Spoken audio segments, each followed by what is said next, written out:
क्या होगा अगर सिस्टम किसी मीम पेज से नहीं बल्कि उस ताकत से डर रहा हो जो वो मीम पेज आगे चलकर बन सकता है। पिछले कुछ दिनों में इंटरनेट पर कुछ बहुत अजीब हुआ है। कॉकरोच जनता पार्टी जो शुरुआत में सिर्फ एक मजाक थी, अब अकाउंट बैन, हैकिंग आरोप, पुलिस पाबंदियों और राजनीतिक बहसों के बीच पहुंच चुकी है। एक्स अकाउंट्स बंद हुए, इंस्टाग्राम रिस्ट्रिक्शंस लगी, वेबसाइट डाउन होने के दावे आए, लेकिन फिर भी यह मूवमेंट रुक नहीं रहा। एक अकाउंट हटता है, दूसरा कुछ घंटों में वापस आ जाता है। मीम्स लगातार फैल रहे हैं और शायद यही बात सबसे ज्यादा डर पैदा कर रही है, क्योंकि अब यह सिर्फ कॉकरोच नहीं रहा, ये एक सिंबल बनता जा रहा है। पूरा मामला तब शुरू हुआ जब बेरोजगार युवाओं को लेकर कॉकरोच वाली टिप्पणी वायरल हुई, लेकिन लोगों ने उस इंसल्ट को रिजेक्ट नहीं किया बल्कि उसे अपनाना शुरू कर दिया, मजाक में, गुस्से में और एकजुट होकर। इतिहास गवाह है, कई बार अपमान ही सबसे तेज पहचान बनाता है। धीरे धीरे लाखों लोग इस मूवमेंट से जुड़ने लगे, पिटिशंस वायरल होने लगी, सेलिब्रिटीज भी इस पर रिएक्ट करने लगे, इंटरनेशनल मीडिया तक इस कहानी को उठाने लगी। और तभी ये सिर्फ एक मीम पेज नहीं लगा बल्कि फ्रस्ट्रेशन का डिजिटल इकोसिस्टम लगने लगा। एक ऐसी जगह जहां बेरोजगारी, गुस्सा,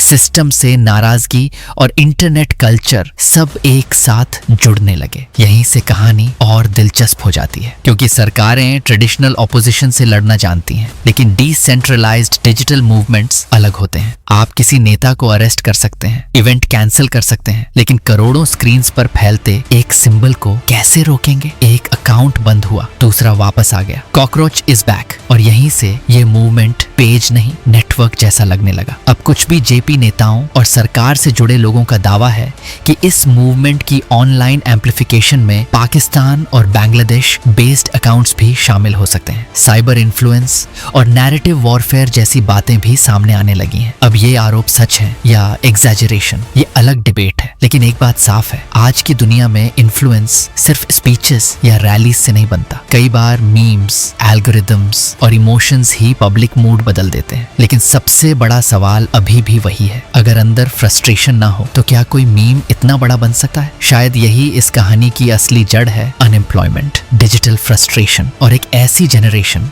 जो अब सड़कों से ज्यादा स्क्रीन्स पर अपना गुस्सा दिखाती है, क्योंकि सिंबल को दबाने से उससे जुड़े इमोशंस खत्म नहीं होते, कई बार वो और ज्यादा वायरल हो जाते हैं।